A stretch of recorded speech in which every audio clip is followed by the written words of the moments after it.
Well, as Guy alluded to, the G7 was actually called the G8 until Russia was kicked out over the crisis in Ukraine. Now, Moscow says Ukraine is escalating the situation and holding the G7 group hostage.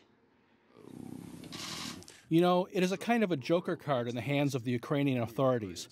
We Ukrainians will disrupt the implementation of the Minsk agreements, but it will be Russia who will suffer because of it, because no one will lift sanctions against Russia.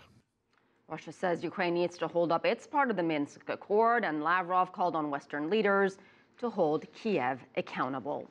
Well, for more on the G7 summit and the crisis in Ukraine, I'm joined by Job Henning from the Truman National Security Project, a policy group on worldwide security issues. Job, thanks for being on the program. Good to be with you, Asya. So let me begin with these economic sanctions that U.S. President Obama is suggesting they could be ramped up against Russia for the crisis in Ukraine. If sanctions have not worked up until this point, what makes anyone believe ramped up sanctions are going to make Putin do something that the West, the international community wants him to do as far as Ukraine goes? Well, that's a good question. I think sanctions are complicated things, and once you kind of get involved in them, it's very hard to sort of step back from them unless you can show some sort of demonstrable success. There is no success. There is no change behavior. Perversely, I think Russia at this point may actually benefit from having the sanctions because it's really the price of oil, the very low price of oil, that's really pummeling their economy. Sanctions certainly hurt their economy, but the price of oil is a big determinant of their economy right now. Having the sanctions gives Russia somebody else to blame. That said, they didn't have any choice but to push for extension of sanctions, and they got it.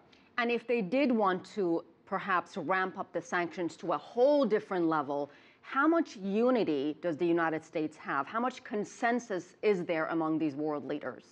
Well, I think you saw at the G7 here a pretty careful way of talking about the unity. Merkel and Obama said a lot, but not too much. Obviously, the different economies have different exposures to the sanctions. I think going beyond where they are now to another level of sanctions, it'd be pretty difficult to do that because you have some countries that rely on Russia for a lot of trade. I don't necessarily think that'll happen, but I think the fact that you have a commitment to keep the sanctions in place and a commitment of the EU next week to meet to extend their current sanctions, that's a pretty big message in and of itself. Job, I want you to listen to a part of that news conference where President Obama appears to send a direct message to Putin, and then I want to get your take on it. Let's listen. Ultimately, this is going to be an issue for Mr. Putin. He's got to make a decision. Does he continue to wreck his country's economy and continue Russia's isolation in pursuit of a wrong-headed desire to recreate the glories of the Soviet Empire? Or does he recognize that Russia's greatness does not depend on violating the territorial integrity and sovereignty of other countries? So, Job, what do you think about what he had to say, especially about the part, wrong-headed desire to recreate the glories of the Soviet Empire? Is this what this dispute is really about?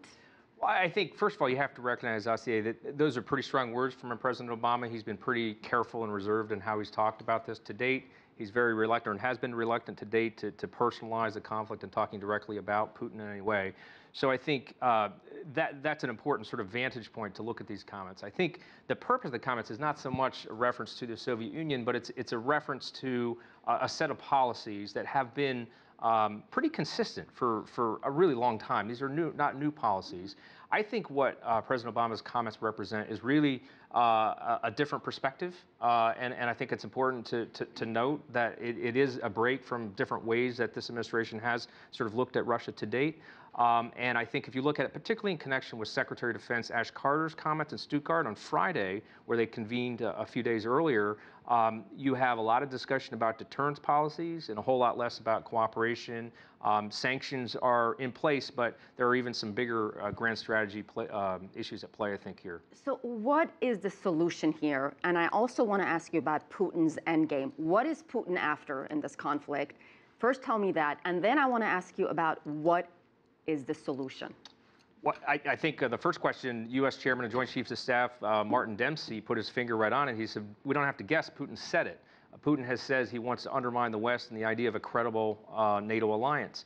I think his actions to do that and subvert that have been borne out if you look at all the different things that have been done. I think what you're seeing with the G7 and with NATO and bilateral responses is a determination to stay united.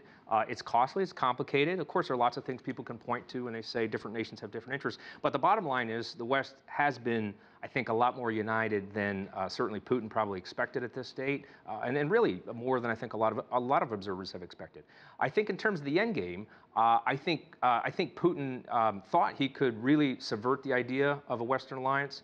I think if you see Montenegro added to the expansion of NATO at this next summit, it's subject to discussion next month, that'll be a strong indicator that Putin's not on path to achieve that. All right, Job Henning, thank you so much as always for your time. My pleasure.